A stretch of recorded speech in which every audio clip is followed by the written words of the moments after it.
से थ्योरम की थी?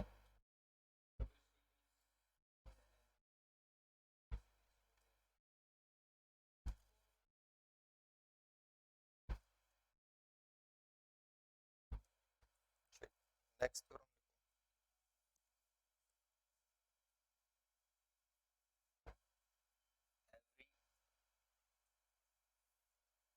एवरी बाउंडेड सीक्वेंस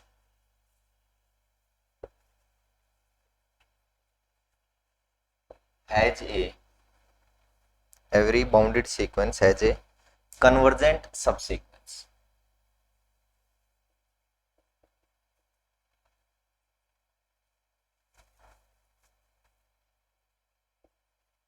ठीक है।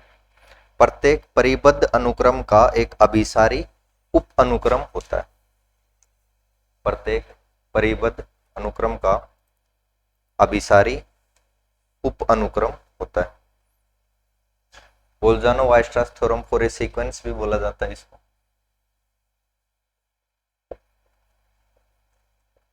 बाउंडेड यानी परिबद्ध, इसका क्या मतलब है कि आपको एक अपर बाउंड मिलेगा, एक लोअर बाउंड की सीक्वेंस की जो सारी टर्म है वो किन्हीं दो नंबर्स के बीच में आ रही है। ठीक है। प्रत्येक परिबद्ध अनुक्रम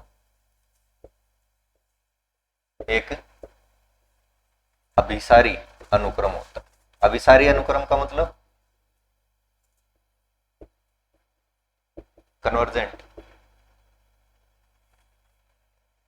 कन्वर्जेंट का मतलब क्या है कि आपको एक नंबर मिलेगा एन नोट कि उसके बाद की सारी टर्म कहां जा रही होंगी, किसी एक आपके पर्टिकुलर एक लिमिट की तरफ जा रही होंगी, वो अपने पास है। अब यहाँ पे दो केस हो सकते हैं। आपका जो बाउंडेड सीक्वेंस है तो इसकी जो रेंज है, सीक्वेंस की रेंज यानी कि जो टर्म्स उसमें लिखी हुई है, जैसे 1 - 1 1 - 1 लिखा हुआ था, तो रेंज सेट क्या हो गया था आपका 1 और -1, यानी उसमें डिफरेंट डिफरेंट जितने एलिमेंट आ रहे हैं उसका रेंज सेट बन जाएगा, परिसर बन जाएगा। सीक्वेंस की परिसर कैसे कहा था हमने, ये तो कहा था जो x1 x2 x3 ये सारी जो टर्म्स थी इनको लेके एक सेट बना दिया, उसको हमने रेंज सेट कहा था, परिसर कहा था इसका। तो इसकी रेंज फाइनाइट भी हो सकती है और इनफाइनाइट भी हो सकती है। भाई जैसे 1/n वाली है आपकी, कितनी टर्म्स आ रही है उसमें 1 1/2 1/3 इनफाइनाइट टर्म्स है और सारी अलग अलग है, लेकिन बाउंडेड है। 0 से 1 के बीच आती है सारी टर्म 1/n में। ठीक है। तो ऐसी तो है अपने पास बाउंडेड सीक्वेंस। और क्या नाम है उसमें एलिमेंट्स भी कितने, रेंज सेट में इनफाइनाइट एलिमेंट है। दूसरा जैसे 1 और -1 है, ठीक है, तो उसका तो रेंज सेट ही फाइनाइट हो गया, उसमें दो ही एलिमेंट है 1 और -1। तो दो केस अपने पास पढ़ेंगे और दोनों ही केस में हम प्रूफ करेंगे कि वहां पर एक कन्वर्जेंट सब सीक्वेंस हमें मिलेगी, यानी उसमें से अगर कुछ टर्म्स हम उठा लें, मतलब इनफाइनाइट टर्म्स उठा के और एक सीक्वेंस ऐसी बना सकते हैं जो आपकी क्या होगी, कन्वर्जेंट होगी। तो सबसे पहले तो मान लेते हैं late x n be a bounded sequence. मानना एक्सन क्या है, एक परिबद्ध अनुक्रम है। बाउंडेड सीक्वेंस मानना है आपको। Let x n be a bounded sequence, then there may be two cases. तब यहां पर दो केस अपने पास हो सकते हैं, दो स्थिति अपने पास हो सकते हैं। Then there may be two cases. Number 1, range of sequence is finite. जो अनुक्रम है उसका परिसर आपका क्या हो, परिमित हो, फाइनाइट हो। अनुक्रम का परिसर परिमित हो।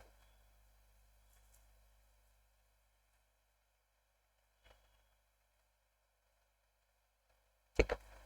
रेंज सेट फाइनाइट कब हो सकता है, सीक्वेंस में आपकी कितनी टर्म रहती हैं, इनफाइनाइट। ठीक है। वो कह रहा है कि जो आपका रेंज सेट है यानी उसमें अलग अलग कितनी आ रही है, फाइनाइट आ रही है, 5 10 15 20। तो इसका मतलब कोई ना कोई एक एलिमेंट तो ऐसा जरूर है जो इनफाइनाइट टाइम रिपीट हो रहा है। ठीक है। अगर मैं उसी एलिमेंट को उठा उठाकर और एक सीक्वेंस बना लूं तो वो आपकी कन्वर्जेंट नहीं होगी क्या। तो वो तो एक ही नंबर तो जा रहा है अपने पास, तो कांस्टेंट सीक्वेंस है वो, तो आपकी क्या हो जाएगी, कन्वर्जेंट। तो उस केस में तो वो हो जाएगा if if range set of a sequence is finite। sequence, if range set of a sequence is finite, then there exists at least one, there exists at least one element A belongs to, तो range set को कुछ लिखा नहीं है, there exists at least one element A in range set, in range, if range set of sequence is finite, then there exists at least one element A in range such that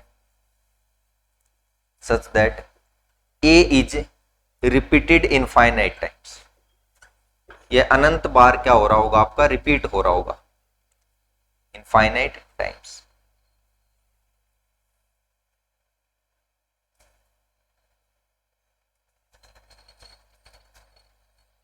चाहो तो reason लिख सकते हो, because sequence has infinite terms, क्योंकि sequence में तो आपके always infinite terms होते हैं. अगर आप कह रहे हो कि उसमें 5, 10, 15, 20 एलिमेंट आ रहे हैं तो मतलब कोई ना कोई तो रिपीट कर रहा है बार बार.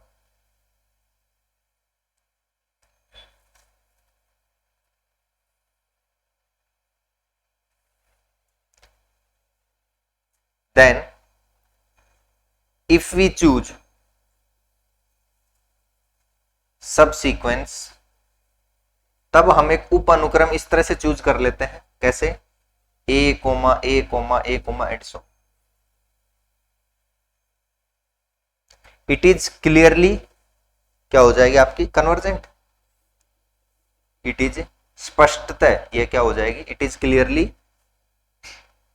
Convergent. It is clearly convergent. And और कहां कन्वर्ज करेगी, किसको अभिसृत होगी, ए को होगी, वहीं जा रही है सारी term. And converges to a, and converges to.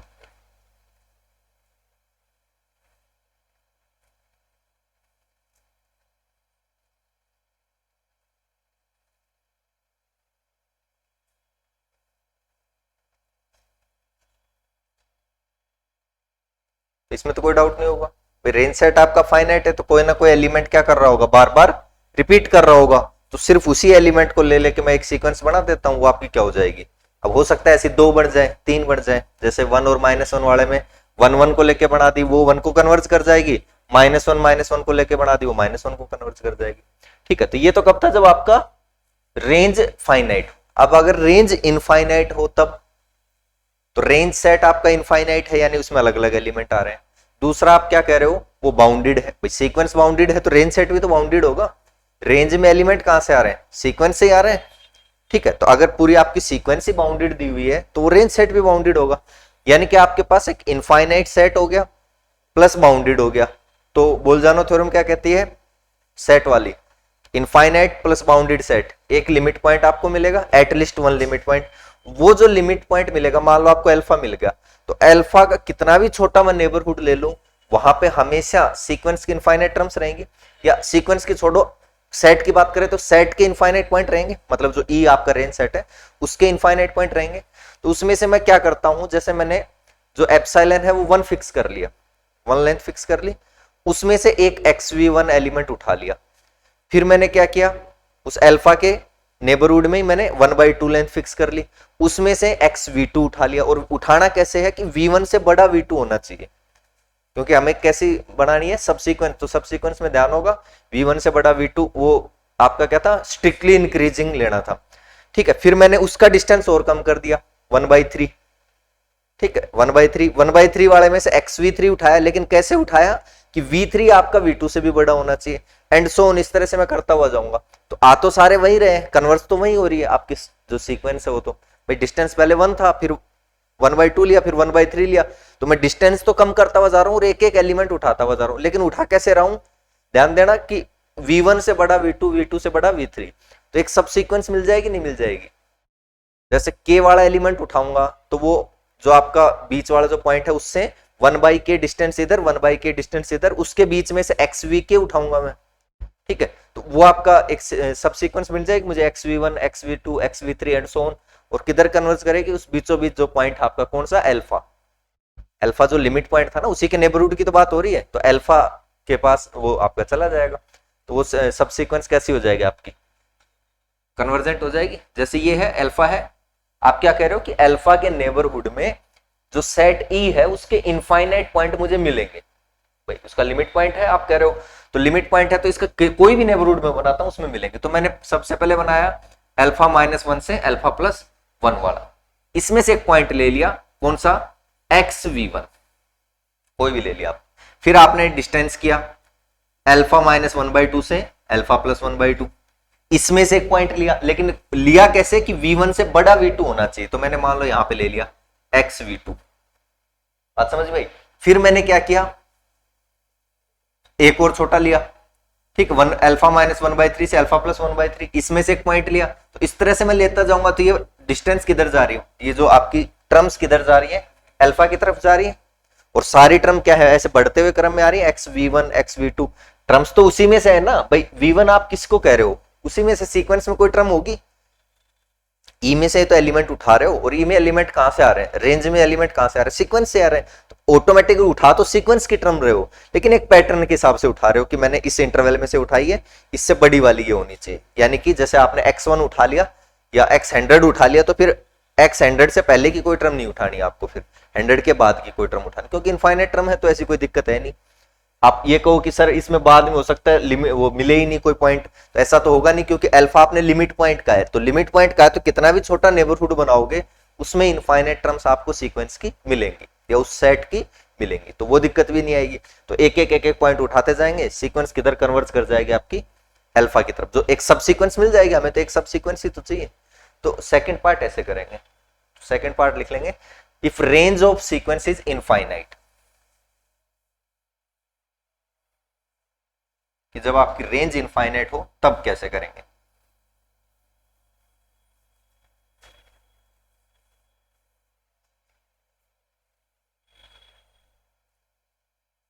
Range of sequence is infinite, उस रेंज सेट को मैं ई मान लेता हूं, let range E of sequence xn is finite, sorry infinite,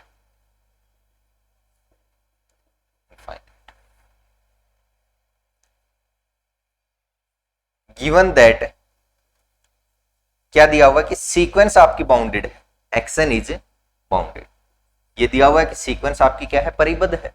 अगर सीक्वेंस बाउंडेड है तो उसका जो रेंज सेट है वो भी बाउंडेड होगा, भाई रेंज सेट में एलिमेंट कहां से आ रहे, सीक्वेंस से ही तो आ रहे हैं, सीक्वेंस के जो डिफरेंट डिफरेंट एलिमेंट है वो आपने उठा लिए, this implies range E is also bounded,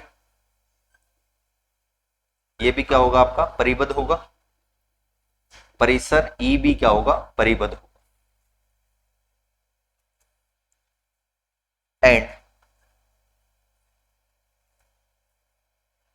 हमें पता है कि कोई भी, अब रेंज आपका देखना इनफाइनाइट सेट है प्लस बाउंडेड है, तो इनफाइनाइट बाउंडेड सेट का एटलीस्ट वन लिमिट पॉइंट होता है, and we know that every infinite bounded set has at least one limit point,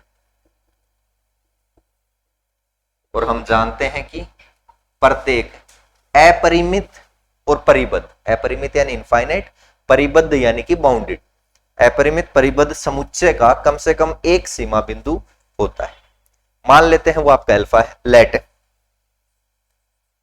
alpha be the limit point, at least one, कम से कम एक होता है, एक से ज्यादा भी हो सकते हैं, बट हमने अल्फा मान लिया कि एक अल्फा है, alpha be the limit point of set ई, जो आप रेंज सेट ई कह रहे हो या रेंज सेट ई लिख लो, एक ही बात है, ऑफ रेंज सेट ई, जो परिसर वाला समुच्चय ई है उसका आपने अल्फा क्या मान लिया, लिमिट पॉइंट मान लिया। तो इसका मतलब क्या हुआ कि अगर इस अल्फा का मैं कोई भी एप्सिलॉन नेबरहुड लेता हूं, एप्सिलॉन नेबरहुड, एप्सिलॉन लेंथ की नेबरहुड लेता हूं, तो उसमें इस सेट के इनफाइनाइट पॉइंट आएंगे, this implies every epsilon neighbourhood of alpha contains, कि जो आपका अल्फा का प्रत्येक एप्सिलॉन प्रतिवेश ई के अनंत पदों को क्या करेगा, आविष्ट करेगा, ऐसे कुछ होगा, हिंदी में देख लेना। Every epsilon neighbourhood of alpha contains infinite terms of, या इनफाइनाइट एलिमेंट्स ऑफ, सेट है तो एलिमेंट्स लिख देते हैं, टर्म्स लिख दे तो भी कोई दिक्कत नहीं, elements of range set E. Every epsilon neighbourhood of alpha contains infinite elements of range set ई। या ऐसे कहूं कि अल्फा माइनस एप्सिलॉन से अल्फा प्लस एप्सिलॉन वाला जो इंटरवल होगा, इसमें इनफाइनाइट पॉइंट आएंगे। बात तो वही हुई, एप्सिलॉन नेबरहुड का मतलब यही तो होता है कि अल्फा पॉइंट से एप्सिलॉन लेंथ इधर, एप्सिलॉन लेंथ इधर, उसको लेके जो इंटरवल बनाते हो। Contains infinite elements of range set ई, ये लिख दूं, एक ही बात है।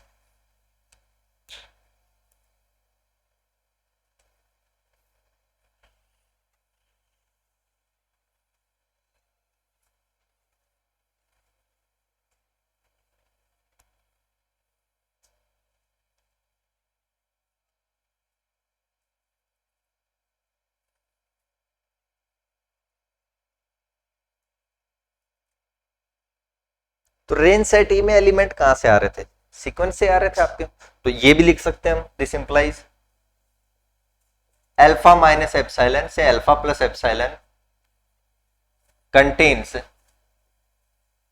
कंटेन्स इनफाइनाइट टर्म्स, अब सीक्वेंस है तो टर्म्स लिख देते हैं, infinite terms of sequence xn for each epsilon greater than 0।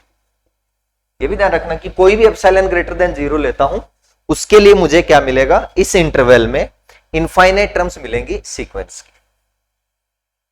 भाई रेंज सेट की इनफाइनाइट टर्म्स मिल रही थी, तो रेंज सेट भी तो सीक्वेंस में की तो टर्म आ रही है रेंज में भी, तो मैंने ऐसे लिख दिया कि सीक्वेंस की इनफाइनाइट टर्म्स है, चाहे मैं कोई भी एप्सिलॉन ग्रेटर देन 0 लेता हूं। ये तो लेके चले थे ना एवरी एप्सिलॉन नेबरहुड, ठीक है, कि कोई भी एप्सिलॉन नेबरहुड बना लो। भाई आपने ये कहा कि ये सर अल्फा है, यहाँ पे इनफाइनाइट टर्म्स है, तो अगर इसमें है तो इसमें भी तो होंगी वही टर्म्स, इसमें भी है, चाहे कितना बड़ा बना लो, ये टर्म्स कहां गई, ये तो है ही वहीं पे। बात समझ में, तो इनफाइनाइट टर्म्स तो होंगी अपने पास। अब क्या करना है,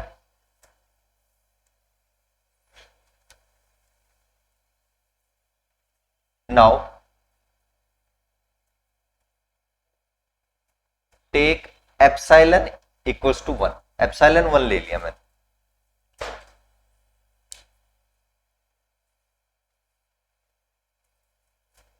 एप्सिलॉन इक्वल्स टू 1। तो इसके लिए भी आपका जो इंटरवल है, यानी कि अल्फा माइनस 1 से अल्फा प्लस 1, इनफाइनाइट टर्म्स आएंगी उसमें। आप तो कह रहे हो ना कि कोई भी एप्सिलॉन 1 ले लो पॉजिटिव में, then alpha minus 1 comma alpha plus 1 contains infinite terms of sequence x n. तो ये भी आपकी सीक्वेंस एक्शन की इनफाइनाइट टर्म्स को क्या करेगा, कंटेन करेगा।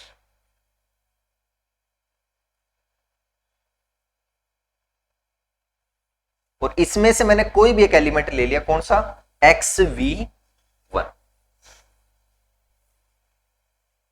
इसमें से पहला आपने जो एलिमेंट था वो यहां से ले लिया, choose xv1 belongs to this, choose, ये ले लिया मैंने xv1 कहां से, अल्फा माइनस 1 से अल्फा प्लस 1 वाले में से, इंटरवल में से, ठीक है। Again take epsilon equals to 1/2, अब एप्सिलॉन 1/2 ले लेता हूं, तो फिर से वही चीज, एक दो के लिए तो कम से कम लिख ही देते हैं। Then alpha minus 1/2 comma alpha plus 1/2 contains infinite terms of sequence x. तो ये भी सीक्वेंस एक्शन की इनफाइनाइट टर्म्स को क्या करेगा, कंटेन करेगा।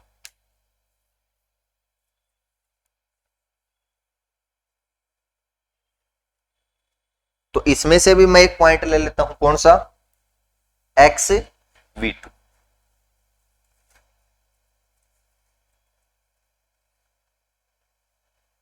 लेकिन कैसे लूंगा कि v2 आपका v1 से बड़ा हो। Then choose x v2 belongs to, इसमें इंटरवल में अल्फा माइनस 1/2 से अल्फा प्लस 1/2 सच दैट, किस तरह से लेना है कि v1 से बड़ा आपका क्या हो, v2। ये मैंने दे दिया।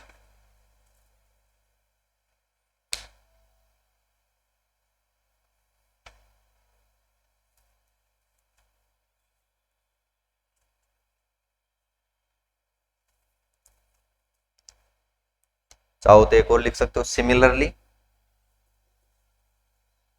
When epsilon equals to 1/3 then हमें एक एक्स v3 मिलेगा, कहां पर, अल्फा माइनस 1/3 से अल्फा प्लस 1/3 सच दैट,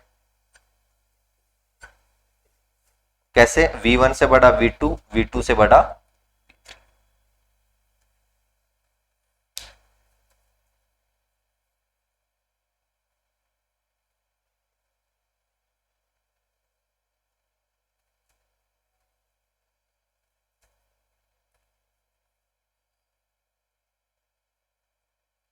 अब अगर इस प्रोसेस को आप रिपीट करते हुए जाओगे तो आपको क्या मिलेगा, एक सब सीक्वेंस मिल जाएगी। कौन कौन सी, xv1, xv2, xvn and so on. Bye repeating this process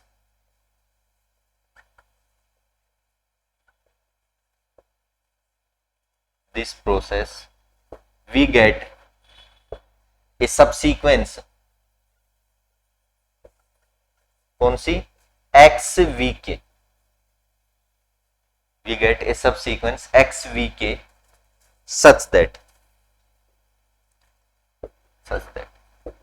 xvk element कहां मिलेगा, बिलोंग्स टू, कहां मिलेगा, अल्फा माइनस 1/k से अल्फा प्लस 1/k के अंदर।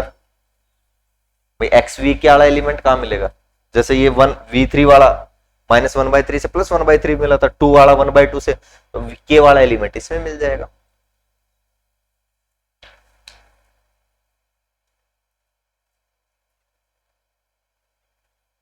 और k आप क्या ले सकते हो, कोई भी नेचुरल नंबर ले रहे थे, for all k belongs to natural.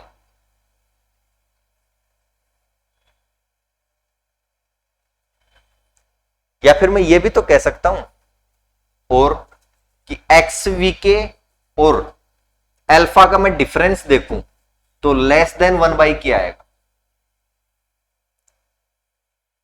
देखना, ये आपका अल्फा है, ठीक है, अल्फा से मैंने -1 इधर, यानी अल्फा -1 +1 इधर, तो अल्फा +1 ये डिस्टेंस लिया था। इसमें से क्या लिया था आपने, xv1, तो xv1 मान लो कहीं भी होगा, यहां होगा मान लो, ठीक है, तो इसका और अल्फा का डिफरेंस 1 से तो कम ही होगा, 1 तो इतना है ना।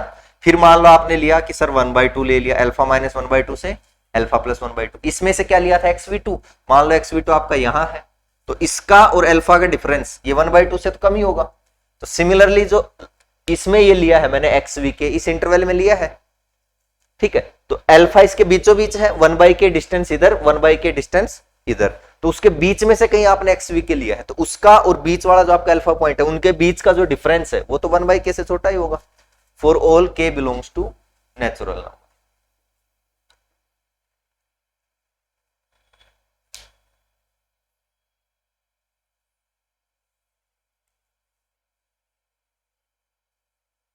लेकिन आपको तो क्या प्रूफ करना है, इस सब सीक्वेंस को कन्वर्जेंट। और कन्वर्जेंट कैसे प्रूफ करते हो कि xvk माइनस जो लिमिट हम दिखाना चाह रहे हैं, मान लो अल्फा लेस देन क्या आ जाए आपका एप्सिलॉन आ जाए, और मुझे क्या मिल जाए एक ऐसा, मान लो एन नोट की बजाय यहाँ के नोट ले लेते हैं, कि इस के नोट के बाद के जितने भी के हैं वो इसको सेटिस्फाई करेंगे। ये मुझे मान लो प्रूफ करना है। कैसे करूं मैं? अभी आपके पास क्या है 1/k, मुझे क्या चाहिए एप्सिलॉन। तो 1/k आपका लेस देन एप्सिलॉन कब आएगा? जब k आपका क्या हो ग्रेटर देन 1/एप्सिलॉन। k आपका क्या हो ग्रेटर देन 1/एप्सिलॉन। तो 1/एप्सिलॉन से बड़ा मैं क्या ले लेता हूं k नोट ले लेता हूं। उस k नोट के बाद के जितने भी k होंगे वो इस कंडीशन को सेटिस्फाई करेंगे। तो इसको ऐसे लिखो, या फिर दोनों तरफ एप्सिलॉन से मल्टीप्लाई करवाना, ऐसे ऐसे करवा दो कि 1 से बड़ा ये आप इसको के नोट नाम दे देते हैं कि ये के नोट है, इसके बाद की कोई भी वैल्यू आप लोगे वो इस कंडीशन को सेटिस्फाई करेगी। तो आपकी बुक में ऐसे लिखा हुआ है, इस बात को चाहे ऐसे लिखो ऐसे लिखो, एक ही बात है। नाउ लेकिन ये चीज कब होगी? जब आप एप्सिलॉन फिक्स कर दोगे कि ये एप्सिलॉन है इसके लिए, क्योंकि एप्सिलॉन कब मिलेगा? जब आप एन नोट कब मिलता है? जब आप एप्सिलॉन फिक्स कर देते हो। जैसे आपने एप्सिलॉन चेंज किया, लेंथ चेंज की, तो नंबर भी चेंज हो जाएगा। भाई आप ये कह रहे थे ना कि ये जैसे यहां पहुंचना है आपको, सारी टर्म्स को यहां ले जाना है, टर्म्स यहां बिखरी हुई है, ये चलो ये इधर तो छोड़ो, इधर से बिखरी हुई है, ऐसे जा रही है इसकी तरफ, जा तो रही इसकी तरफ। आप कह रहे हो कि सर मैंने इतनी लेंथ ले ली, तो मैं क्या लूंगा कि ये जो है ये एन नोट है या के नोट है आपका, कि इसके बाद की जो भी टर्म्स है, बराबर भी नहीं लिख रहा, इसके बाद की जो भी टर्म्स है वो इसके नेबरहुड में जा रही है। ठीक है, अब मान लो आपने लेंथ ये ले ली, तो फिर मैं इसके बाद थोड़ी कहूंगा, क्योंकि ये टर्म तो नहीं जाएगी, फिर मैं कहूंगा कि इसके बाद के जितने भी टर्म्स हैं वो इसके नेबरहुड में जा रही है। तो जैसे ही आप लेंथ चेंज करोगे, एप्सिलॉन चेंज करोगे, तो आपका नंबर भी क्या हो जाएगा?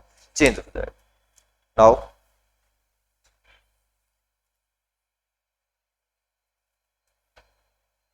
नाउ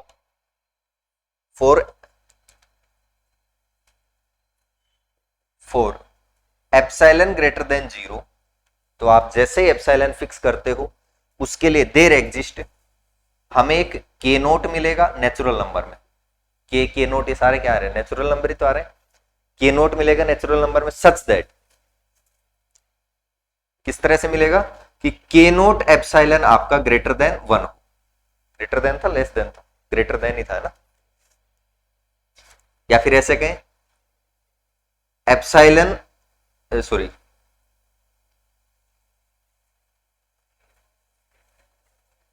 के नोट इज ग्रेटर देन 1/एप्सिलॉन, ऐसे कह सकते हैं।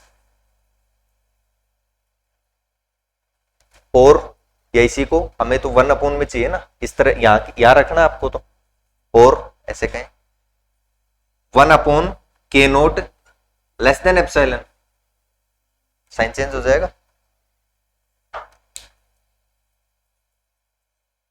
इस तरह का के नोट हमें मिल जाएगा।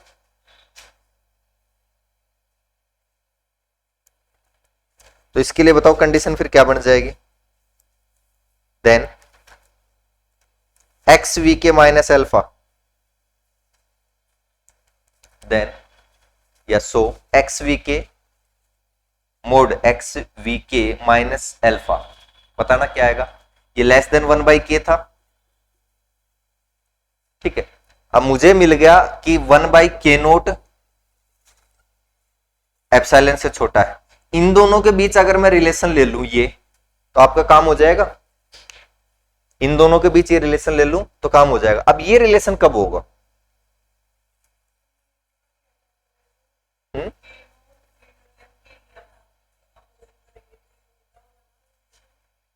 कौन सा?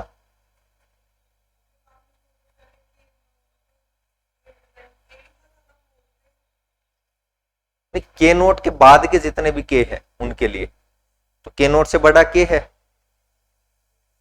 तो 1/k छोटा ही तो होगा भाई।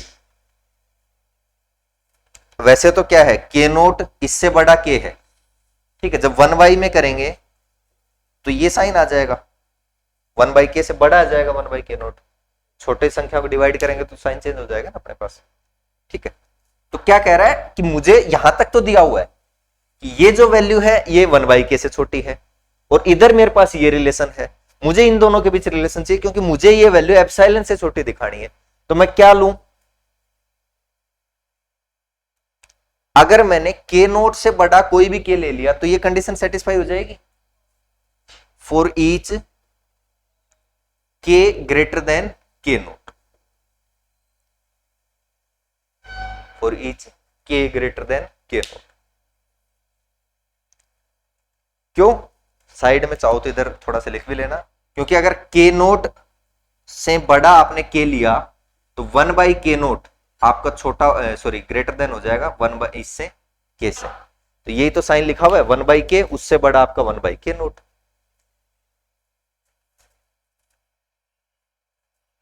दैट इज, ये कंडीशन आ गई अपने पास, एक्स वी के minus alpha less than epsilon, less than epsilon. लेकिन ये कंडीशन सबके लिए नहीं आई है, ये किसके लिए आई है, के नोट से बड़े जितने के हैं ना उनके लिए आई है ये कंडीशन, के नोट से बड़े जितने के हैं उनके लिए कंडीशन आई है अपने पास।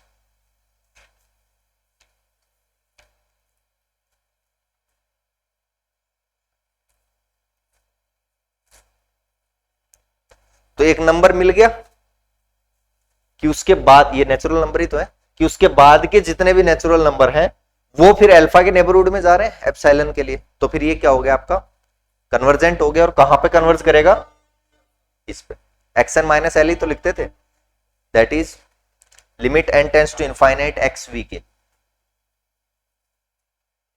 X v k equals to क्या आएगा, एल्फा,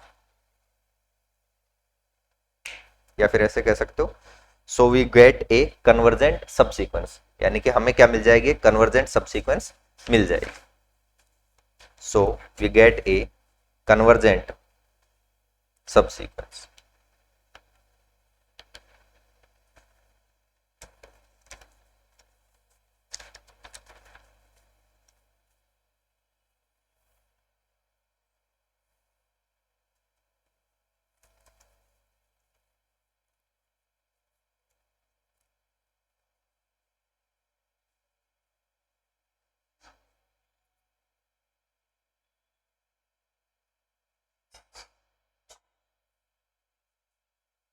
ठीक है,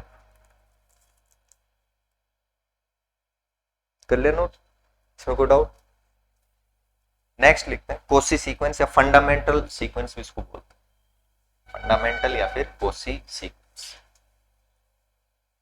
मूल या फिर कोसी अनुक्रम, मूल अनुक्रम भी बोलते हैं, कोसी अनुक्रम।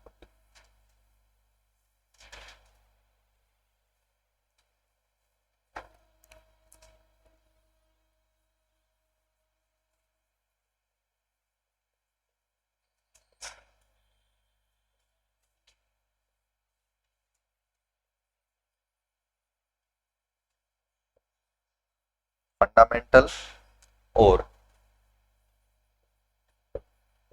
कोसीज सीक्वेंस।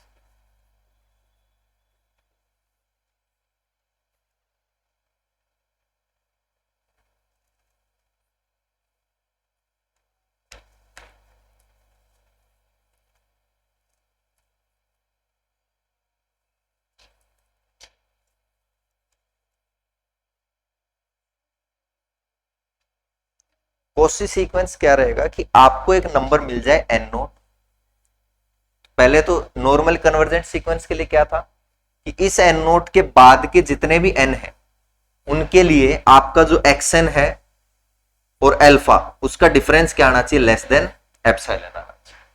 कोसी सीक्वेंस में क्या रहेगा कि इस एक नंबर मुझे ऐसा मिलना चाहिए एन नोट कि उसके बाद की मैं कोई भी दो टर्म ले रहा हूं, उसके बाद उस एन नोट के बाद की कोई भी दो टर्म ले रहा हूं, उनके लिए उनका जो डिफरेंस है वो क्या है आपका, लेस देन एप्सिलॉन है। ठीक है, यानी उस एन नोट के बाद के मैंने कोई दो नंबर ले लिए एम और एन, तो एक्स एम और एक्स एन दोनों का डिफरेंस क्या होना चाहिए, लेस देन एप्सिलॉन, तब वो क्या कहलाएगी आपके पास, कोसी सीक्वेंस कहलाएगी। या दूसरी इसी डेफिनेशन को ऐसे भी लिख सकता है वो कि इस एन नोट के बाद मुझे क्या मिलना चाहिए, एक एन मिलना चाहिए, उसके लिए कंडीशन होनी चाहिए कि एक्स एन और एक्स एन प्लस पी, ये ले लिया मान लो मैंने, इसका डिफरेंस लेस देन एप्सिलॉन होना चाहिए, या इसको एम मान लो, ये मान लेते हैं एम। तो देखना ये ऐसी हो जाएगी क्या, ये पी आपका कोई नेचुरल नंबर है, पी आपका क्या है, कोई नेचुरल नंबर। तो क्या कह रहा है कि उस एन नोट के बाद के जितने भी एम है, उस एन नोट के बाद के जितने भी एम है उनके लिए क्या है, मान लो एम आपका 100 है, तो 100 और ये 101, उनका बीच का डिफरेंस लेस देन एप्सिलॉन। 100 और ये पी रखो, मान लो आपने 2 रख दिया तो 102 के बीच का डिफरेंस। 100 और एक मान लो 100 रख दिया तो 100 और 200 वाले के बीच का डिफरेंस। आपने पी को 1000 रख दिया तो 100 और 1100 उन दोनों टर्म्स के बीच का डिफरेंस लेस देन क्या है, एप्सिलॉन। तो बात वही है भाई, ऐसे लिखो। आपकी बुक में ये लिखा हुआ है कि कोई एन है, शायद ये क्या है, x n plus p minus x n, बात वही है। ठीक है, कि मेरे को कोई, ये पी क्या है आपका, नेचुरल नंबर ही तो है, तो इसको एन प्लस पी को आप एक एम मान लो, ये भी तो नेचुरल नंबर ही हो गया। बात वही है कि उसके बाद अब अच्छा ये एन प्लस पी उससे बड़ा ही आएगा भाई। आपने एन मान लो 100 भी टर्म ले ली तो उसमें कुछ ना कुछ नेचुरल नंबर जोड़ोगे, तो उससे बड़ा आपके पास सारी टर्म बना लोगे आप, 101 वाली भी, 102 वाली भी। मान लो आपको पी, ये तो आपने ये तो 100 वाली टर्म ले ली और आपको डिफरेंस देखना 1 लाख वाली से, तो ये कौन सी बन जाएगी, अरे 1 लाख में से 100 कम जोड़ोगे ना तभी तो 1 लाख वाली बनेगी। 100 तो ये है ही, और आपको टोटल 1 लाख बनाना है, तो पी की वैल्यू 1 लाख में से 100 कम ले लेंगे, जोड़ते 1 लाख वाली टर्म आ जाएगी अपने पास। तो उन दोनों के बीच का डिफरेंस भी क्या होना चाहिए, एप्सिलॉन। कहने का मतलब क्या हुआ कि कोई नंबर आपको ऐसा मिल गया कि उसके बाद की कोई भी 2 टर्म आप ले रहे हो, लेकिन ये चीज कब है, फिर अगेन वही बात एप्सिलॉन के लिए, कि एप्सिलॉन आपने रखा, उसके बाद एप्सिलॉन लेंथ आपने फिक्स की कि इस लेंथ के बाद, ठीक है, कि इस लेंथ के अंदर मैं बात करूं, क्योंकि ये जैसे ही एप्सिलॉन आप चेंज करोगे हो सकता है फिर तो वहां पे नंबर भी आपका चेंज हो जाए, है ना। कि मैंने ये लेंथ ले ली तो उसके लिए मुझे एक नंबर मिल गया कि इस नंबर के बाद की कोई भी 2 टर्म में ले रहा हूं, वो दोनों क्या है, उनका जो आपस में जो डिस्टेंस है वो आपका इस एप्सिलॉन से छोटा ही है। अब मान लो एप्सिलॉन आपने बढ़ा दिया तो और ज्यादा नंबर आ जाएंगे उसमें। तो जैसे मान लो पहले एप्सिलॉन इतना था, एप्सिलॉन ये लेंथ थी आपकी, तो कौन सी 2 टर्म ले सकता था जिनके बीच इतना डिफरेंस हो, ठीक है। तो मुझे ऐसा एन नोट चाहिए कि उसके बाद की जितनी भी टर्म्स हैं वो वहां पे उसके बीच के डिफरेंस वाले में आ जाए, आ जाएंगी नहीं आ जाएंगी। अब मान लो मैंने लेंथ ये बढ़ा दी, ठीक है, तो वो तो आ ही रही है। अब यहां तक की टर्म्स और ले सकता हूं, तो एन नोट में और थोड़ा कम ले लूंगा कि इसके बाद के जितने भी टर्म्स हैं उनके बीच का डिफरेंस एप्सिलॉन से कम है। जैसे जैसे एप्सिलॉन चेंज करोगे तो आपका एन नोट भी क्या हो जाएगा, चेंज हो जाएगा। डेफिनेशन लिख लेंगे, sequence a n is called, x n लिख लो, ए एन लिख लो, एक ही बात।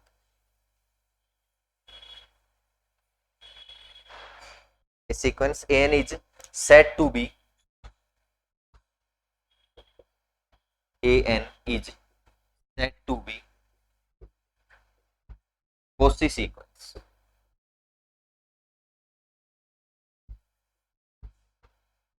एक अनुक्रम xn को या an को हम Cauchy अनुक्रम कहेंगे यदि if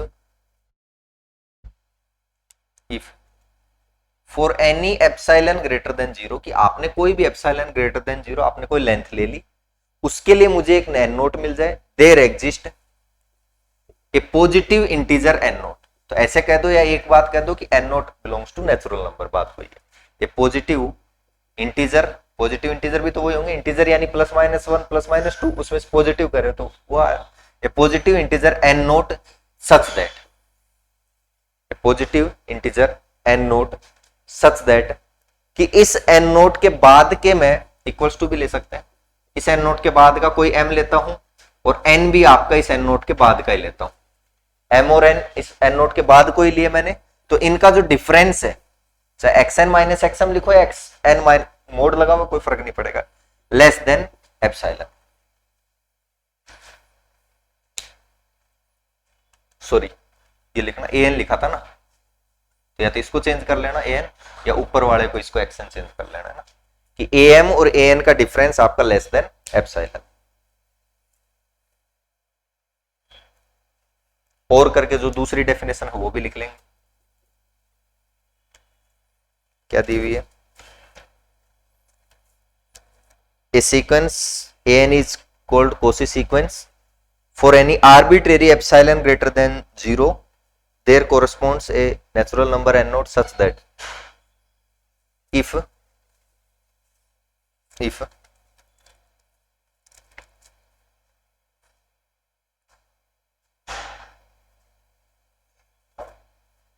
if for any arbitrary epsilon greater than 0 there corresponds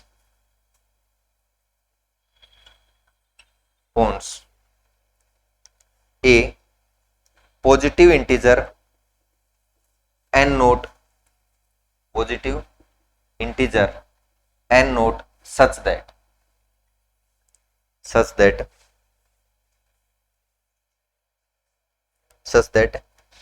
x n plus p minus x n, इनका जो डिफरेंस है वो लेस देन एप्सिलॉन आ जाए for all n greater then n note, उस n नोट से बड़े जितने भी n है उनके लिए, एंड और ये जो p है वो आपका नेचुरल नंबर से, देन जो ये सीक्वेंस बनेगी आपके पास कौन सी, xn इज कॉल्ड फंडामेंटल और या फिर कोसीज सीक्वेंस।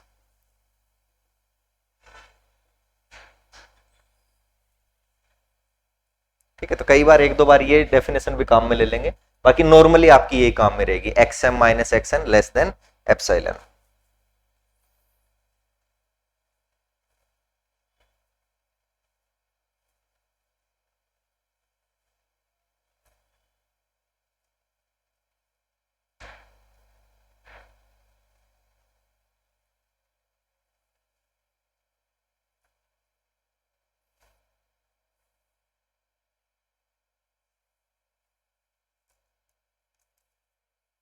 ठीक है, एग्जाम्पल लिख लेंगे।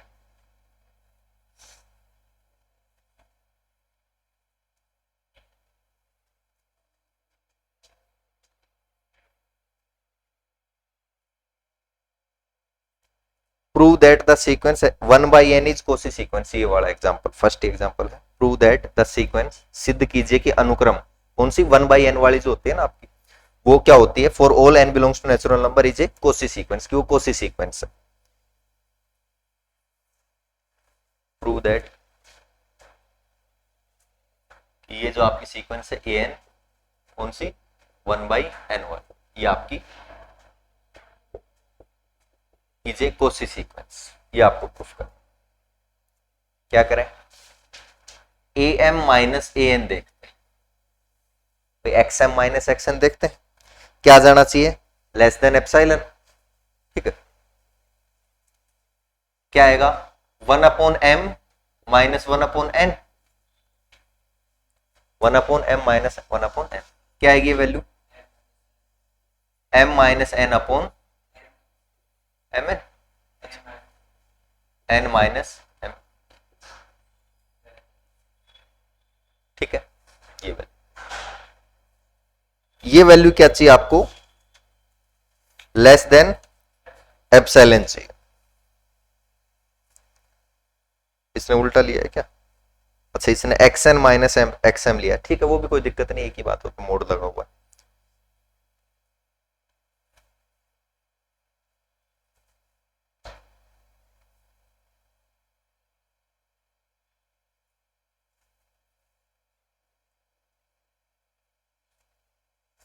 One by n 1 by m mn, इसका m माइनस n आना चाहिए था।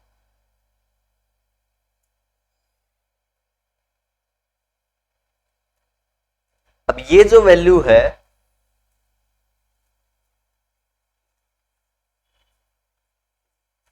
ये वैल्यू बताना मेरे को 1 by m से छोटी होगी या नहीं होगी। जैसे इस वैल्यू क्या लिखोगे, ये तो लिखोगे, इसके नीचे लिखो पहले तो 1 by m माइनस इसके नीचे लिखोगे तो m से m कैंसिल 1 by n, ये तो लिखोगे।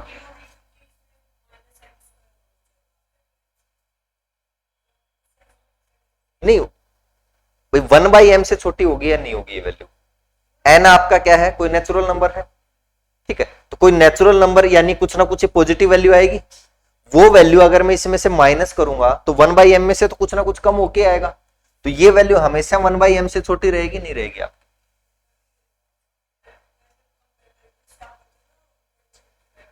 हाँ उससे भी कर सकते हो।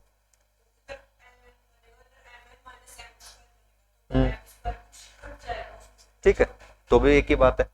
तो ये आपके पास क्या रहेगा, ये वैल्यू, क्योंकि इसमें से कुछ पॉजिटिव वैल्यू क्या हो रही है आपकी, कम हो रही है। तो अगर मैं 1/m ले लूं तो उससे तो छोटी रहेगी टर्म आपकी 1/m, लेकिन मुझे क्या चाहिए, एप्सिलॉन चाहिए। मुझे क्या चाहिए, एप्सिलॉन। तो इसको मैं ऐसे लिख सकता हूं, equal to 1/m less than 1/m, 1/m। और अगर मैं 1/m को लेस देन एप्सिलॉन बनाना चाहता हूं तो क्या लेना पड़ेगा मुझे बताना, m ग्रेटर देन 1/एप्सिलॉन। कि 1/एप्सिलॉन से बड़ा कोई भी m लेता हूं मैं, तो उसके लिए कंडीशन सेटिस्फाई होगी आपकी। उससे बड़ा अगर मैं कोई भी m लेता हूं तो उसके लिए कंडीशन सेटिस्फाई होगी। तो पहले तो ये लिख लेंगे,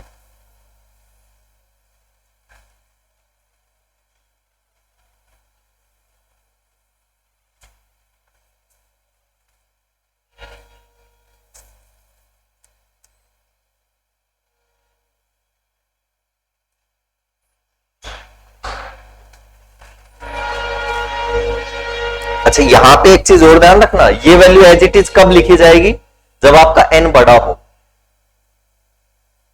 मोड दो तरह से ओपन होता है, जैसे a-b आपके पास लिखा हुआ है मोड में, ठीक है। तो अगर a बड़ा हुआ आपका b से, तब तो ये वैल्यू क्या आएगी बाहर, a-b आ जाएगी। अगर आपका b बड़ा हुआ तो ये वैल्यू b-a आएगी बाहर। इसका नेगेटिव हो क्या आता है, मोड आप ये आप क्या कहते हो नॉर्मली कि मोड आपका पॉजिटिव देता है, तो एक्चुअल में पॉजिटिव नहीं है वो। उसमें क्या है कि अगर आपके अंदर नेगेटिव की टर्म बन रही है तो मोड क्या देता है, बाहर नेगेटिव वैल्यू देता है।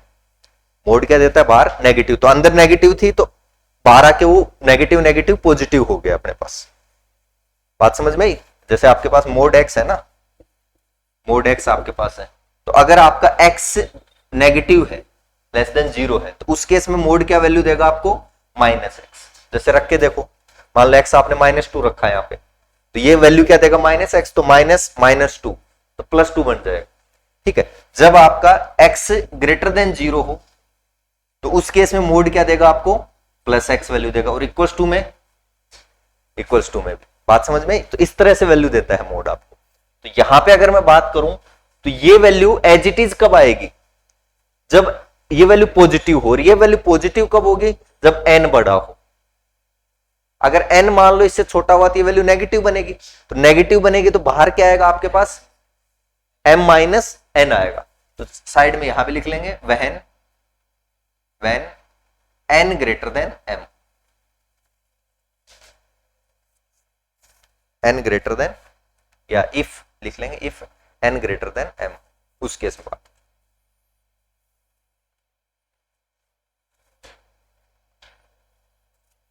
ठीक है,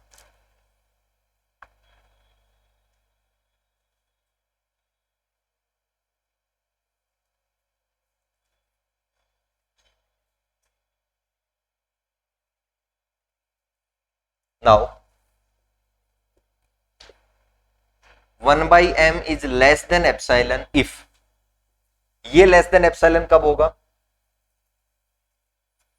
m ग्रेटर देन हो 1/m, ठीक है।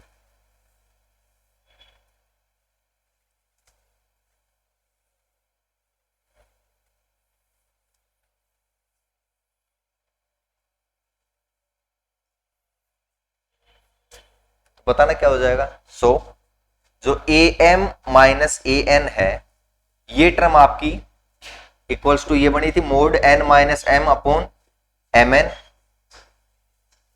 Equals to n minus m upon mn, ये लेस देन 1/m, और ये लेस देन होगी एप्सिलॉन से इफ, कब, जब m आपका क्या हो, ग्रेटर देन 1/एप्सिलॉन, और साथ में and n greater then m, वो कंडीशन चल रही है अपने पास। इससे बड़ा कोई भी n ले लूं मैं चाहे, ये थोड़ी है कोई कंपलसरी, भाई n बड़ा ही तो होना चाहिए। m से बड़ा कोई भी n ले लेता हूं, उसके लिए कंडीशन होगी for all n greater then m, that is, तो ये आ गया अपने पास am minus an less than epsilon होगा इफ, कब, फॉर ऑल, या for all n greater then m, कि m से बड़ा अगर मैं कोई n लेता हूं, m से बड़ा अगर मैं कोई n लेता हूं तो फिर ये वैल्यू लेस देन एप्सिलॉन आपकी आएगी।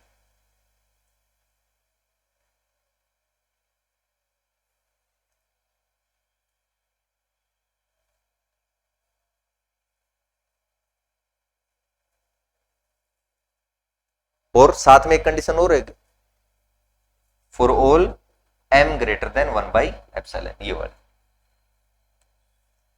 उस पर भी तो कंडीशन लगेगी। ऐसे थोड़ी है कि आप कोई भी एप्सिलॉन ले लोगे फिर वो तो m भी तो उसी हिसाब से डिपेंड करेगा। जैसे ही आप अब देखो, आपने कोई एप्सिलॉन फिक्स किया, मान लो सर आपने 1/2 कर दिया, 1/2 एप्सिलॉन कह दिया, हाफ लेंथ, तो 1/2 यानी कि ऊपर चला गया 2, तो 2 से बड़ा m लेना है, 2 से बड़ा क्या लेना है m। देखना समझना इस चीज को, 1/2 आपने लेंथ ले ली एप्सिलॉन, तो आप कंडीशन क्या आ रही है कि 2 से बड़ा कोई भी m ले लो, मान लो मैंने 3 ले लिया, और 3 से बड़े जितने भी नंबर हैं उनके बीच का डिफरेंस क्या होगा, 1/2 से छोटा होगा। देखो जैसे 1/3 और 1/4 के बीच डिफरेंस क्या होगा,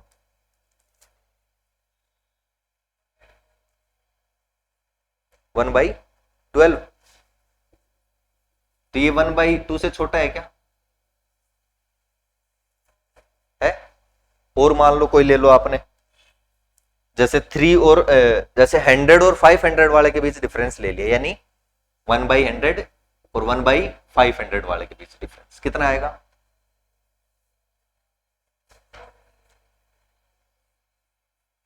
400/100, 4 अपॉन नहीं 4/5, कैसे 500 एलसीएम आएगा ना, है ना। तो इधर 500 माइनस 100, एक सेकंड क्या कर रहा है,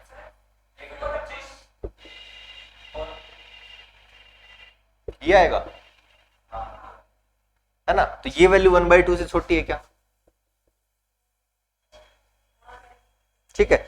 तो कहने का मतलब क्या हुआ कि आपने एप्सिलॉन फिक्स किया, एप्सिलॉन क्या किया 1/2, 1/2 फिक्स करते वैल्यू आई m, कितनी आई 2 से बड़ी, कि 2 से बड़ा अगर मैं कोई m लेता हूं, उससे बड़ी फिर कोई भी वैल्यू लेता हूं, 2 तो m ले लिया, और उससे बड़ी कोई भी वैल्यू, उनके बीच का डिफरेंस हमेशा क्या रहेगा 1/2 से छोटा रहेगा।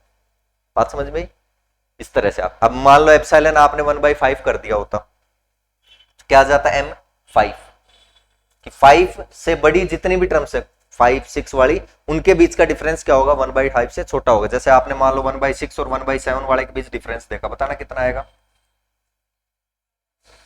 1/42, ये लेस देन 1/5 है क्या, ठीक है। अच्छा मैं इससे पहले की कोई टर्म लेके देखता हूं, जैसे मैंने 1 और 1/2 लिया, पहली और दूसरी टर्म ले ली, इनके बीच डिफरेंस कितना हुआ 1/2, ये 1/5 से छोटा है क्या, नहीं है ना। क्यों, क्योंकि जैसे यहां पे आपने 1/5 रखा, तो कंडीशन क्या आई कि m आपका 5 से बड़ा होना चाहिए, तो आपने ये दोनों टर्म्स कहां से ली है, 5 से पहले ले ली, या 1/2 और 1/3 ले ली, मान लो सेकंड और थर्ड टर्म, इनके बीच डिफरेंस 1/6, ठीक है। ये 1/5 से छोटा है क्या, ये भी नहीं है। क्यों, क्योंकि कंडीशन क्या आ रही है कि 5 के बाद की फिर मैं कोई भी टर्म लूंगा दो, उनके बीच का डिफरेंस 1/5 से छोटा होगा, ठीक है। तो कोसे सीक्वेंस कब कहेंगे कि आपको एक नंबर मिल गया, जैसे आपने एप्सिलॉन फिक्स किया, तो एक नंबर मिल गया कि उस नंबर के बाद की कोई भी दो टर्म में लेता हूं, उस नंबर के बाद उस नंबर को भी इंक्लूड कर लेंगे, क्योंकि हमने ये लिखा होगा, देखो उसमें डेफिनेशन में n naught greater than equals to, ठीक है। तो इसको भी हमने इंक्लूड कर रखा 5 वाले को भी, है ना, कि उस नंबर और उस नंबर के बाद की कोई भी दो टर्म अगर मैं लेता हूं तो उनके बीच का डिफरेंस क्या होगा आपका, लेस देन उस एप्सिलॉन से छोटा ही होगा, तब वो सीक्वेंस क्या कहलाएगी आपकी, कोसी सीक्वेंस कहलाएगी। बात समझ में आई।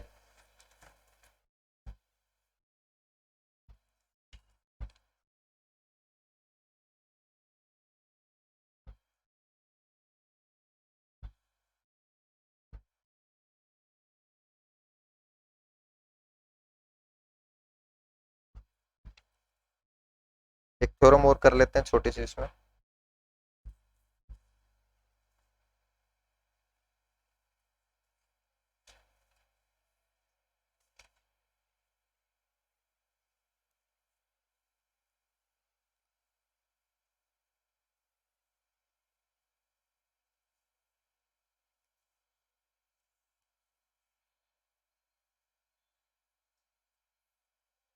प्रूव दैट, या sorry, every Cauchy sequence is bounded, important theorem है। Every Cauchy sequence is bounded, कि प्रत्येक कोसी अनुक्रम क्या होती है आपकी, परिबद्ध होती है, बाउंडेड होती है। Every Cauchy sequence is bounded.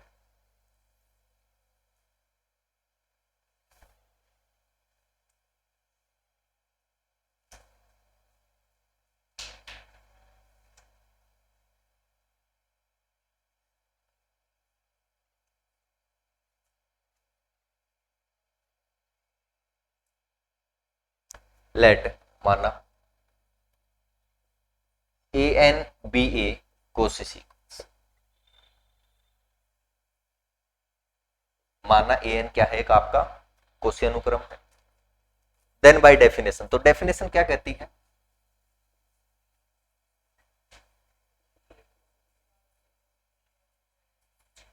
For any epsilon greater than 0, मैं कोई भी लेंथ लेता हूं, कोई पॉजिटिव लेंथ आपकी पॉजिटिव होगी, ठीक है, कोई जीरो लेंथ लेने का तो कोई मतलब ही नहीं, वो तो वही पॉइंट बच जाएगा आपका। For any epsilon greater than 0 there exist, मुझे क्या मिलेगा, एक नंबर मिलेगा, एन नोट कह दो या जो भी कहना चाहो, कहां मिलेगा, नेचुरल नंबर में। और किस तरह से मिलेगा,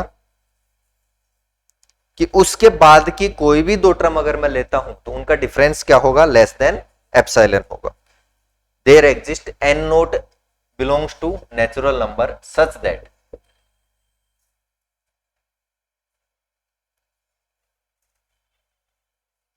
am minus an less than epsilon होगा, am minus an less than epsilon होगा for all m and n belongs to n greater than n note. उस n नोट से बड़े कोई भी दो मैं अगर m और n लेता हूं उनके लिए आपका am और an का डिफरेंस लेस देन एप्सिलॉन होगा। ये बाय डेफिनेशन लिखी है हमने ये चीज, ठीक है। तो अगर मैंने एप्सिलॉन 1 ले लिया तब भी आपको एक ऐसा नोट मिलेगा, ठीक है, व्हेन टेकिंग एप्सिलॉन 1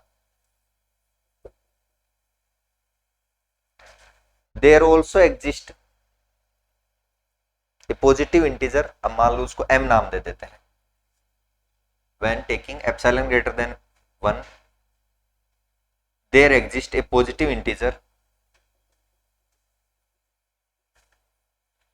तो आपकी बुक में क्या लिखा हुआ है, इसको एन नोट लिखा हुआ है,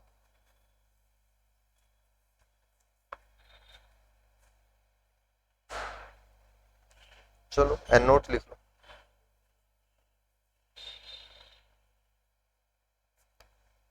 पॉजिटिव इंटीजर या m लिख लो, मान लो क्या लिख लिया क्या, कुछ नहीं लिखा।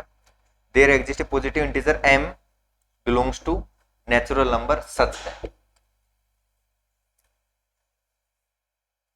कैसे मिलेगा कि am और an का डिफरेंस क्या आएगा, लेस देन 1 आएगा। किसके लिए, मैं उस m से बड़ा कोई भी नेचुरल नंबर लेता हूं,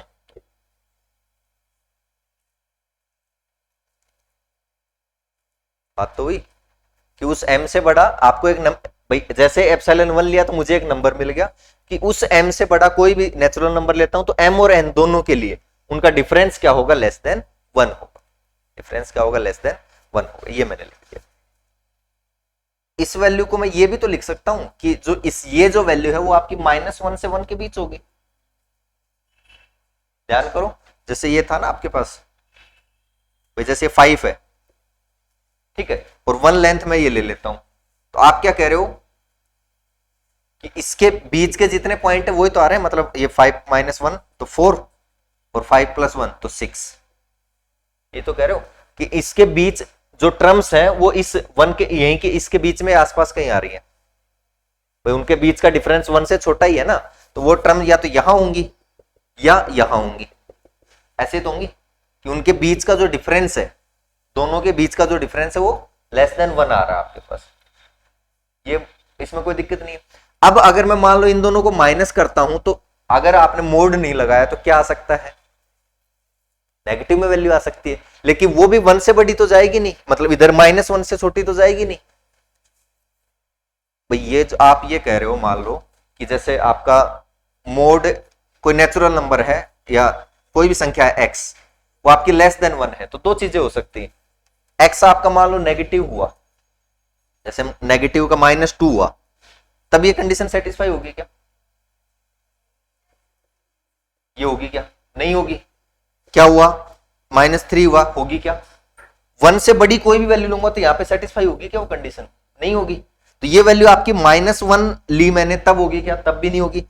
इससे छोटी में लेता हूं -0.5, तब ये कंडीशन सेटिस्फाई हो रही। या मैंने प्लस में ले ली, प्लस में भी 1 से ज्यादा लूंगा तो सेटिस्फाई होगी क्या, नहीं होगी। यानी ये जो टोटल वैल्यू है वो -1 से 1 के बीच आ रही है। भाई इसका मोड आप कह रहे हो कि <1 है, मोड आपका <1 है, तो ये जो वैल्यू है बीच वाली वो -1 से 1 के बीच, -1 भी नहीं आ रही एग्जैक्ट, क्योंकि फिर बराबर वाला साइन भी आना चाहिए था, है ना। ये वैल्यू आपकी या तो -1 या 1 के बीच में, तो मैं इसको ऐसे लिख सकता हूं, -1 से ग्रेटर देन होगी आपकी ये वैल्यू am - an, और 1 से छोटी होगी।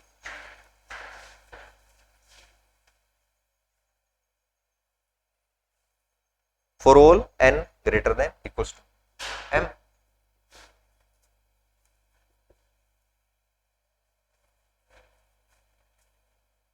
मुझे क्या दिखाना है, सीक्वेंस की सारी टर्म बाउंडेड है, यानी an आपका बाउंडेड आ जाए। मुझे कोई ऐसा नंबर मिल जाए am, मतलब कोई दो ऐसे नंबर मिल जाए कि an सारे जितने भी नेचुरल जो आपकी सीक्वेंस की टर्म है वो उसके बीच में आ रही है, तो काम हो जाएगा।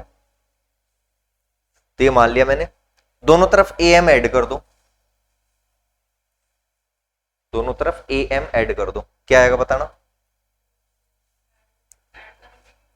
ऐड सॉरी am है ना, माइनस करें, माइनस लेस देन, तो -an less than 1 - a for all n greater then m। ये कंडीशन होगी आपके पास।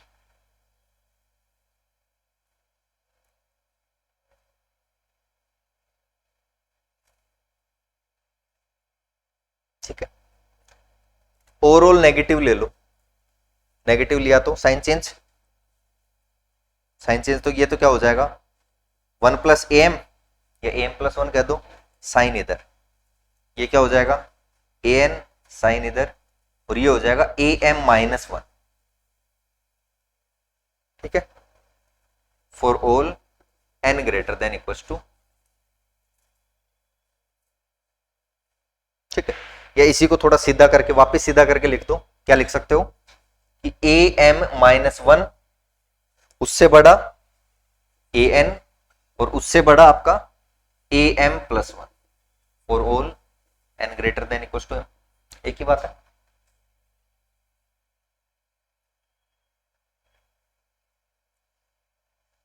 अब आपको पता चल गया कि जो m नंबर आपने लिया था, जो ये आपने कहा था ना कि 1 लेंथ लेने पे m मिलेगा, मुझे 1 लेंथ लेने पे m मिलेगा, मान लो 100 वाला मिल गया, तो 100 के बाद की जितनी भी टर्म्स है an, यही तो हुआ, उसके बाद के जितने भी n है यानी 101, 102, 103, वो तो इन दोनों के बीच आ रहे हैं, वो तो इन दोनों के बीच आ रहे हैं, तो वो तो बाउंडेड हो गए, उसमें तो कोई दिक्कत नहीं।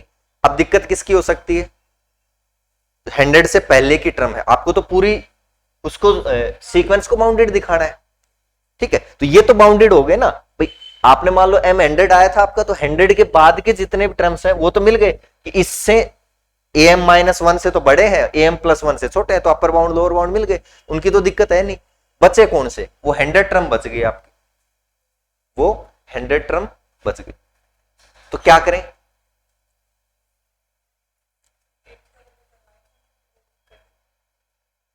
कैसे लूं मैं, मतलब कि किस तरह से लूं इस चीज को, वही बताओ।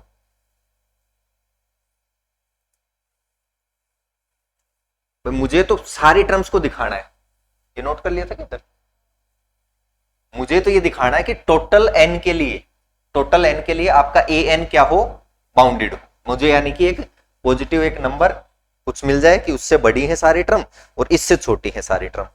इसमें कंडीशन ये आ रही है कि 100 के बाद की जितनी भी टर्म्स है वो तो ठीक है, ए एम माइनस वन से ए एम प्लस वन के बीच आ रही है, ये तो समझ में आ गया।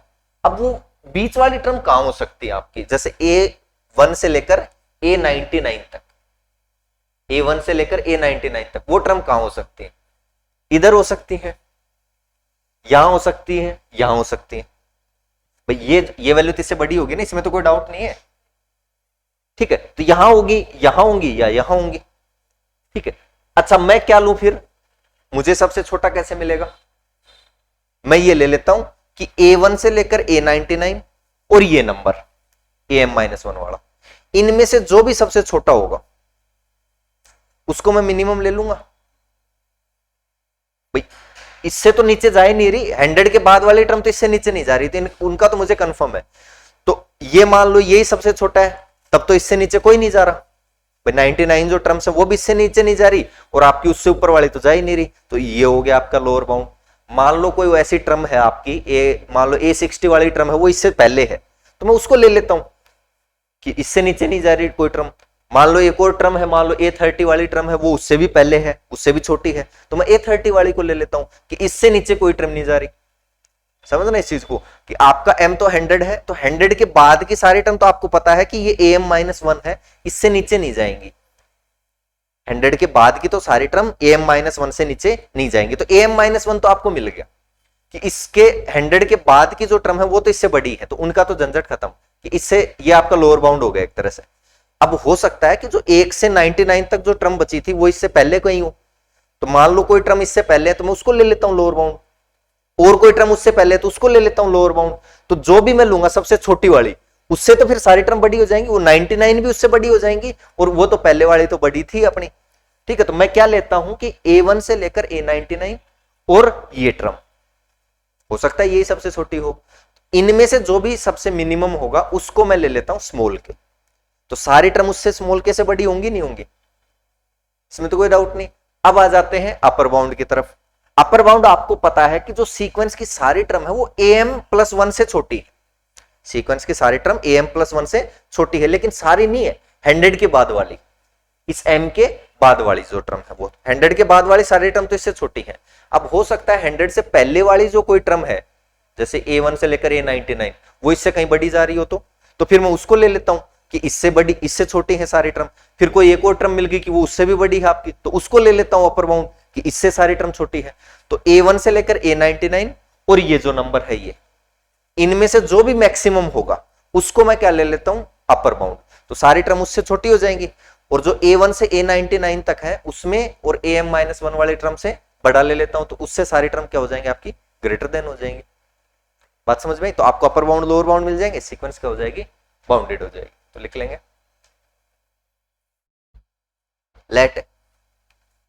लेट स्मॉल के मैंने ये ले लिया, मिनिमम ऑफ किस किस का बताना,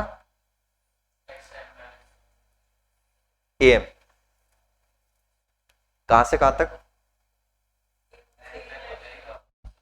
A1 से 99 नहीं है, AM-1, M को लिया था आपने 100 है ना, कि 100 M के बाद की सारी टर्म, तो M को लिया था, तो M-1 तक की जो टर्म्स है वो ले ली, और एक टर्म और लेनी है ये वाली AM-1, ये दोनों अलग अलग चीजें हैं।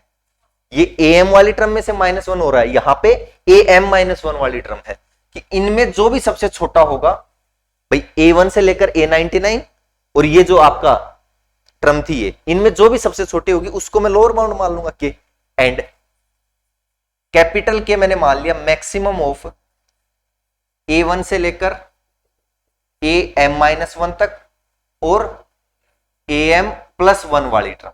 यहां पे ध्यान रखना ये भी AM+1 है, ये AM+9, ये अलग है अपने पास टर्म, कि 1 से लेकर 99 ये तो हो गई, और जो लास्ट वाली टर्म थी आपकी AM+1 वो ले ली मैंने, कि इनमें जो भी सबसे बड़ी होगी उससे तो फिर सारी टर्म छोटी होंगी, ये मैंने ले ली।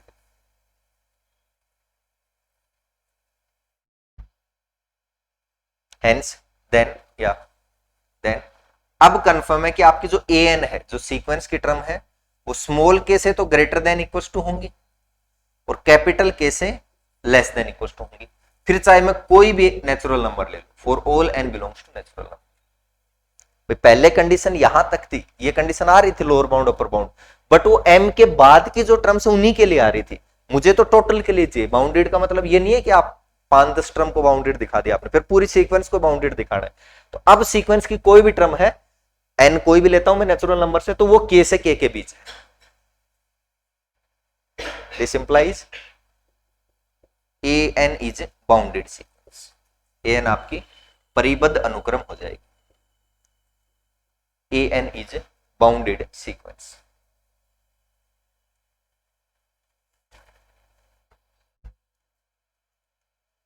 an is bounded sequence।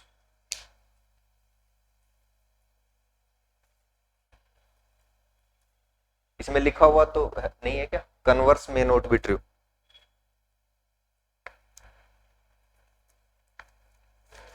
Converse का शायद एक्सरसाइज में होना चाहिए।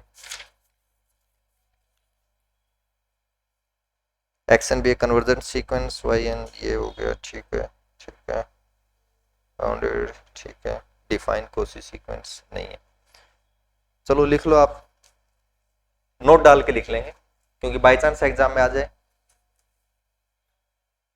एग्जाम में किस तरह से आएगा कि प्रूव कीजिए कि every Cauchy sequence is bounded but converse not true. कि बाउंडेड है तो हम ये नहीं कह सकते कि फिर वो कोसी सीक्वेंस है आपकी, बाउंडेड है तो हम ये नहीं कह सकते कि सीक्वेंस आपकी कोसी सीक्वेंस है। ठीक है, तो इसमें लिख लेंगे नोट डाल के, converse of this theorem may note be true. Converse of this theorem may note be true. फिर आपको कोई एग्जाम्पल देना पड़ेगा। Converse of this theorem may note be true. भाई ऐसा हो भी सकता है कि आपकी सीक्वेंस बाउंडेड हो और कोसी सीक्वेंस मिल जाए, भाई वो तो है ही कि कोसी सीक्वेंस है तो बाउंडेड मिलेगी, कोसी सीक्वेंस है तो बाउंडेड मिलेगी। बाउंडेड है तो कोसी सीक्वेंस, ऐसा कोई जरूरी नहीं है। कुछ केस में तो मिलेगी, जैसे मान लो है ही कोसी, वो बाउंडेड मिल रही, तो आप कह रहे हो कि बाउंडेड है तो कोसी मिलेगी। ठीक है, वो पी इंप्लाई क्यू वाला सिस्टम होता है, यहाँ पे पी क्यू को इंप्लाई कर रहा है ना। तो इसमें कि पी का मतलब एक स्टेटमेंट आपने लिखा, स्टेटमेंट क्या लिखा आपने कि कोसी है, तो कोसी है तो क्या होगी, बाउंडेड होगी, तो क्यू क्या हो गया, बाउंडेड। ठीक है, तो यहां पर अलग अलग सिस्टम होते हैं आपके पास, यहां से 4 चीजें बनती है। ठीक है, तो ये मान लेते हैं कि जैसे कि ये हो गई गर्दन कट गई, मतलब बिल्कुल अलग हो गई है ना, और ये हो गई मर गया। अब बताना, अगर गर्दन कट गई बिल्कुल अलग ही हो गई तो इंसान मरेगा नहीं मरेगा, पी इंप्लाई क्यू हो गया। अगर मर गया यानी कि क्यू हो गया, तो इससे मैं ये कह सकता हूं कि गर्दन कट गई, कोई जरूरी नहीं है। तो क्यू से मैं पी को नहीं कह सकता, बाउंडेड है तो मैं ये नहीं कह सकता कि कोसी होगी। अगर मान लो नोट पी है, नोट पी का मतलब गर्दन नहीं कटी है, तो मैं ये कह सकता हूं कि नहीं मरा, मर भी सकता है नहीं भी मरा, तो मैं यहां से ये भी नहीं कह सकता कि नहीं मरा हो, नहीं मरा मतलब नोट क्यू, ये भी नहीं कह सकता मैं। अगर नहीं मरा है तब मैं ये कह सकता हूं कि गर्दन नहीं कटी है, क्यों, कट जाती तो मर ही जाता, नहीं कंप्लीट वो मतलब, तो मरा नहीं है इसका मतलब गर्दन भी नहीं कटी, हो सकता है कोई और रीजन अपने पास, पर गर्दन तो नहीं कटी है, नोट पी। ये 4 स्टेटमेंट यहां से होते हैं अपने पास, ये बहुत काम आते हैं। ठीक है, अब यहां से देखो, अगर हम इसमें काम में लें कि कोसी, नहीं भाई नोट क्यू का मतलब मरा नहीं है, तो कंफर्म है गर्दन नहीं कटी है, नोट नोट पी है ना।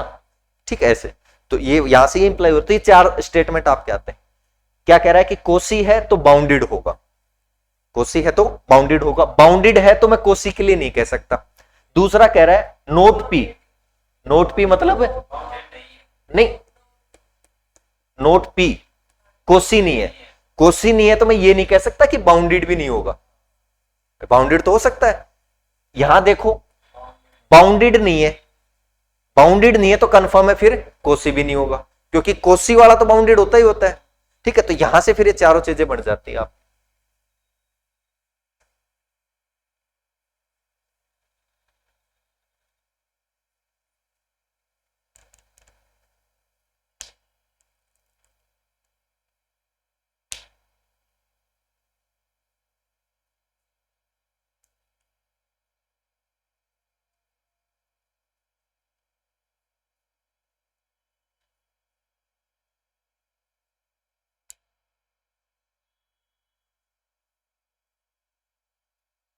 क्या कर रहे थे, converse of this theorem may not be true. तो आपको कोई एग्जांपल देना पड़ेगा। फॉर एग्जांपल ये दे दिया आपने, a n equals to -1 to the power n, a n equals to -1 to the power n, bounded है क्या?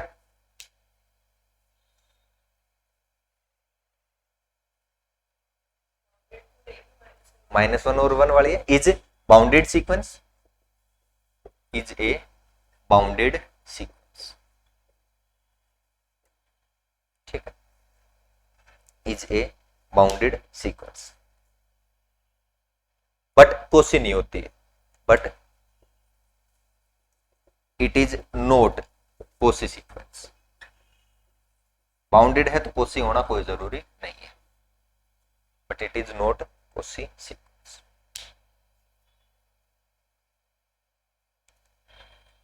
भाई ये सोचो कि सर कैसे नहीं है कोसी, तो मान चेक करके देख लेते हैं। ये किया आपने, कोसी है तो क्या होगा कि मैंने कोई एप्सिलॉन ले लिया, उसके बाद की सारी टर्म क्या करेंगी, कोई भी दो टर्म ली लेस देन एप्सिलॉन होगी आपकी, ठीक है। लेट इफ पॉसिबल, तो हमने ये मान लिया लेट इफ पॉसिबल कि a m minus a n less than epsilon है, लेस देन एप्सिलॉन है। एप्सिलॉन आपने 1 ले लिया, that is a m minus a n less than 1,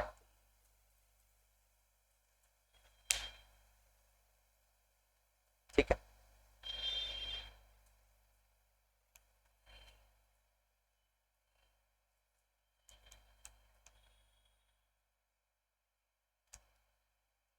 late, अब n को मैं ये मान लेता हूं 2m plus 1, 2m plus 1, m आपका इवन है, ये ध्यान रखना।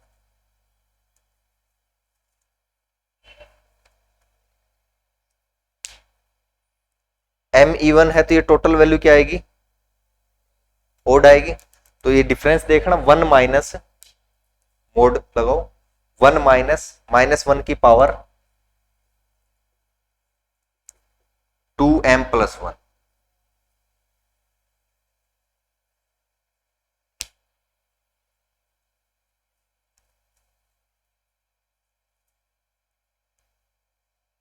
क्या आएगी,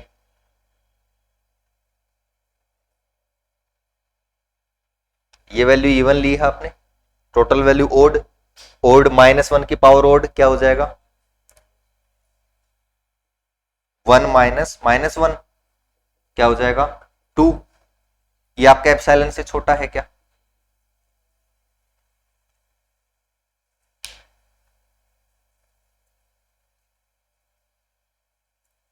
मोड 2 लिखने की जरूरत नहीं, सीधा ही लिखना, एप्सिलॉन से छोटा नहीं है। कहने का मतलब क्या हुआ कि आप कोई भी, जैसे आप नंबर बताओगे कि सर मान लो 100 वाला नंबर है, कि इसके बाद की दो टर्म लूंगा मैं, तो उनका डिफरेंस लेस देन 1 आ जाएगा। भाई सीक्वेंस का, कोसी सीक्वेंस का मतलब क्या होगा कि सर आपने एप्सिलॉन बता दिया, मैंने एप्सिलॉन बता दिया 1, तो आप क्या कहोगे कि ये नंबर है, इसके बाद की जो भी दो टर्म आप लोगे उनका डिफरेंस क्या होगा, लेस देन एप्सिलॉन होगा। ये तो कहने का मतलब हुआ। तो आप कोई भी नंबर लोगे, जैसे मान लो आपने ये नंबर ले लिया, तो इसको मैं इस तरह से लिख सकता हूं, तो इसको 2 से डिवाइड करूंगा, 2 से डिवाइड करूंगा तो कंफर्म है आपका +1 इस तरह से बचेगा। वो कोई ओड नंबर, उसके बाद का कोई ओड नंबर मैं ले सकता हूं, नहीं ले सकता। भाई जैसे आपने 31 का, मैंने 33 ले लिया, 33 में 2 का डिवाइड करूं क्या आएगा, तो 16 इंटू 2 + 1, इस तरह से लिख सकता हूं, नहीं लिख सकता। उस नंबर को ओड लूंगा मैं, ये जो नंबर है ये मैं ओड लूंगा। उसके बाद आप तो कह रहे हो कि m के बाद कोई भी n लो, m के बाद आपने मान लो 31 कह दिया या आपने 100 कह दिया कि 100 के बाद कोई भी नंबर लो, दोनों का डिफरेंस क्या आएगा, लेस देन 1 आएगा, ये तो कह रहे हो आप। तो मैं देख लेता हूं, मैंने 100 के बाद मान लो 101 ले लिया, तो उसको क्या लिखूंगा, 50 इंटू 1 + 1, इस तरह से लिखूंगा, ओड नंबर है तो -1 की पावर, यानी उस टर्म का डिफरेंस और 1 का डिफरेंस लेस देन आपका क्या आना चाहिए, 1 आना चाहिए। वो तो नहीं आ रहा है, बात समझ में आई। तो इस तरह से अपने पास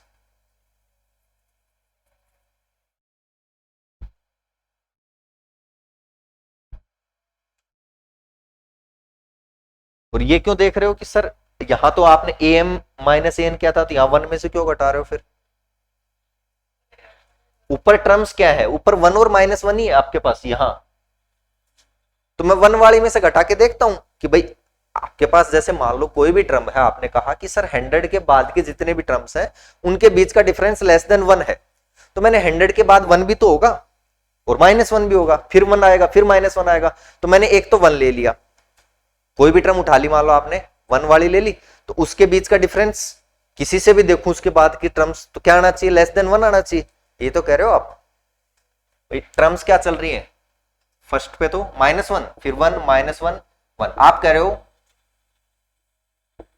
अब मैंने आपको एप्सिलॉन बता दिया कि एप्सिलॉन 1, तो आपने कहा कि सर ये नंबर है, इसके बाद की मैं कोई भी टर्म लूंगा तो डिफरेंस क्या आएगा, लेस देन 1 आएगा। यही तो कहने का मतलब हुआ।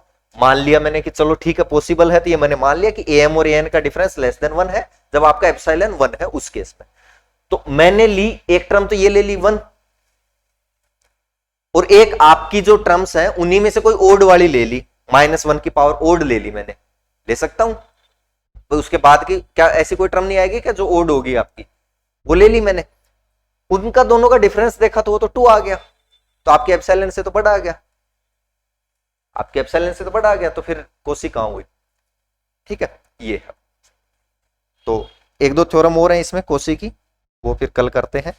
एक इसमें ये इंपॉर्टेंट थ्योरम है fundament Kosi general principle of convergence of sequence, है ना, ये कई बार आई हुई, अभी 2022 में भी आपके आई थी, क्वेश्चन नंबर 4 के पार्ट में। ये हम सेकंड पार्ट कर रहे हैं आपके इसका जो सेकंड यूनिट का सेकंड पार्ट कर रहे हैं, और वाला पार्ट कर रहे हैं। फर्स्ट पार्ट तो आपका हो चुका, वहां तो क्वेश्चन कर चुके हैं ना। क्वेश्चन नंबर 1 और 2 तो आपके फर्स्ट यूनिट से आते हैं, फिर क्वेश्चन नंबर 3 और 4 आपके सेकंड यूनिट से आते हैं, 5th और 6th थर्ड यूनिट से, ऐसे आपके 9th 10th आपके 5th यूनिट से, इस तरह से तो क्वेश्चन आते हैं, 2-2 क्वेश्चन आपके हर यूनिट से, कोई भी एक करना होता है आपको। ठीक है, बाकी फिर कल करते हैं इसमें।